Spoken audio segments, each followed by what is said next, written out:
Bismillahirrahmanirrahim. Assalamualaikum warahmatullahi wabarakatuh. Wilujeng anjing sadayana sampurasun. Matebang di sareng Bapak yang nurusup dina pelajaran bahasa Sunda khususnya kanggo kelas 8 SMP Pulde Al Muhajirin. Dina pertemuan ayeuna insyaallah Bapak bakal ngabahas bab 4 nya ngeunaan artikel. Jadi mangga kanggo hidup sadayana dipersiapkan buku paketna jeung langsung buka bab artikel halaman 40 genep ya, langsung dibuka halaman 40 genep. Oke, sata candi kawitan mangga kanggo hidup sadayana sapertos biasa pangabsenan langsung ditulis di kolom komentar ku cara nuliskeun nami lengkap sareng kelasna masing-masing. Oke, langsung wae buka halaman 40 genep dina buku paketna langsung urang ngabahas ngeunaan pedaran perkara artikel.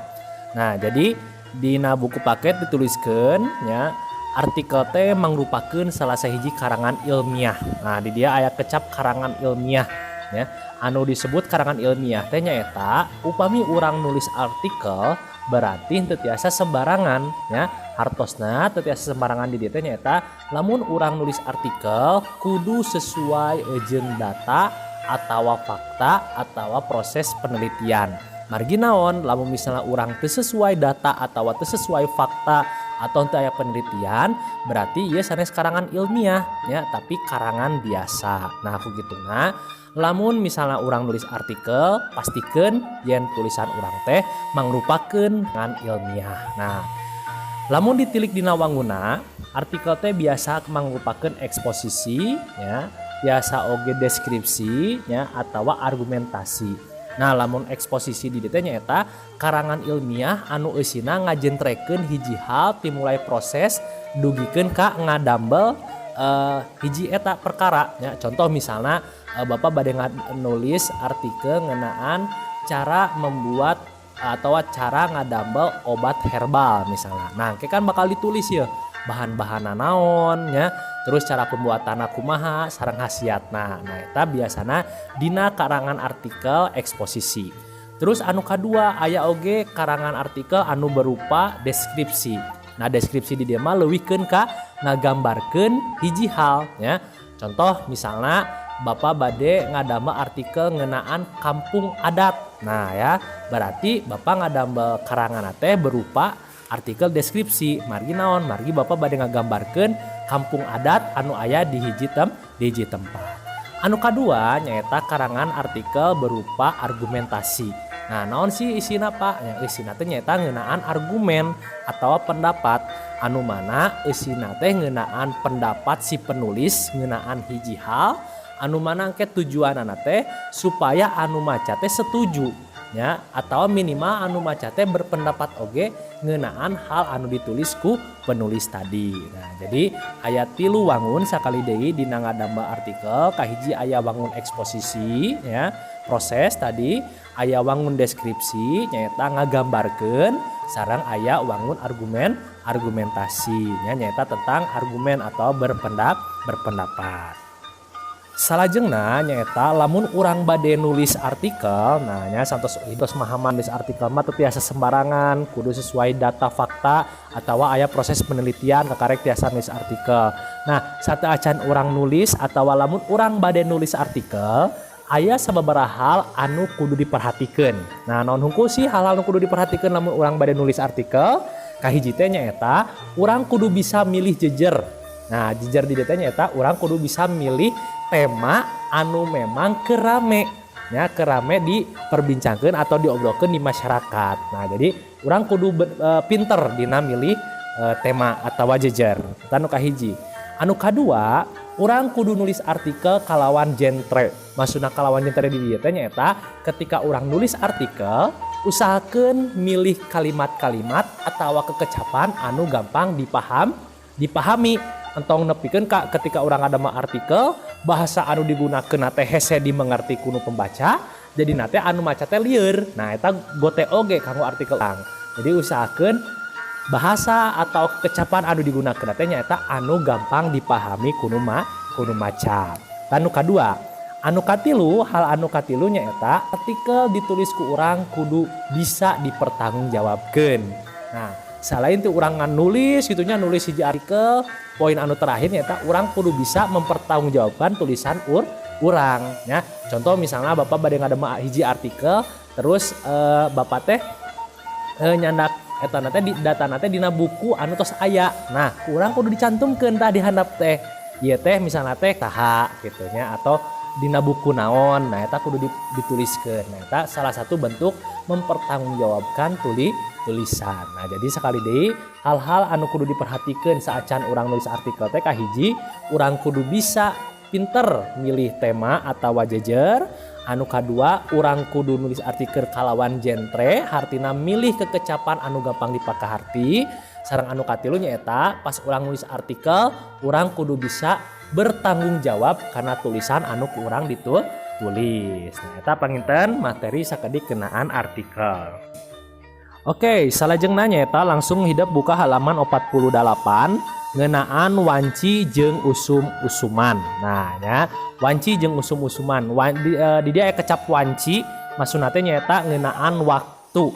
Nah, ya terus aya usum-usuman mengenai musim-musim. Nah, ya. Wanci, nah berarti di dia lamun dina bahasa Indonesia nya lamun nunjukeun wanci atau waktu teh pasti ku jam.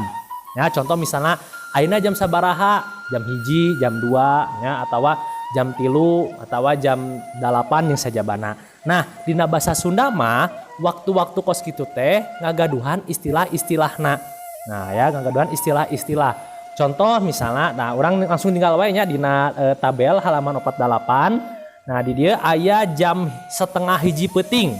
Nah, ya, 12:30 peuting teh istilahna teh dina bahasa Sunda teh disebut tumorek. Nah, maksudna tumorek di dia teh nyaeta wanci keur meujeuhna sare tibra. Nah, makanya dia aya kecap tumorek dina asal torek, artina teh teu ngadengena naon. Nah, ya jadi jam 12:30 peuting teh disebutna teh nyaeta wanci tumorek ya. Terus aya deui jam 1 peuting nya masih jam 1 peuting. Disebutna teh nyaeta janari sapi atau janari sapi. Nah, maksudna janari sapi di dieu teh nyaeta meureun keur baretonya sapi-sapi teh teu sarare nya. Jadi diibaratkeun jam 1 peuting teh nyaeta janari sapi ya. Terus jam 1:30 peuting disebut janari leutik nya. Nah, janari leutik. Terus jam 2 peuting disebut janari gede. Aya deui jam 2:30 nya disebutna teh disada rorongkeng. Nah, maksudna disada rorongkeng di dieu teh nyaeta jam 2:30 teh geus mulai kadenge suara hayam 1-2. Nah, ya encan loba tapi ngan 1-2 ya, atau sasakali gitu nya. Nah, disebut teh disada rorongkeng nyaeta jam 2:30. Terus aya deui haliwawar. Haliwawar teh kira-kira jam 3 nepi ka jam 3:30 isuk berarti nya. Nah, eta teh maksudna teh meujeuhna kongkorongok hayam. Nah, ya jadi geus mulai loba kongkorongok hayam. Nah, eta jam 3:30 isuk. Eta disebut wanci haliwawar. Terus aya deui janari. Nah, janari mah kira-kira jam 4 ya. Terus aya waktu deui balebat. Nah, balebat kira-kira jam 5 ya.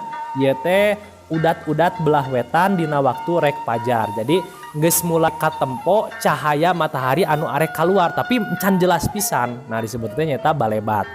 Aya deui carang cangtihang. Nah, cara cangtihang teh nyaeta jam 5:30 isuk. Nah, nya jam 5:30 isuk.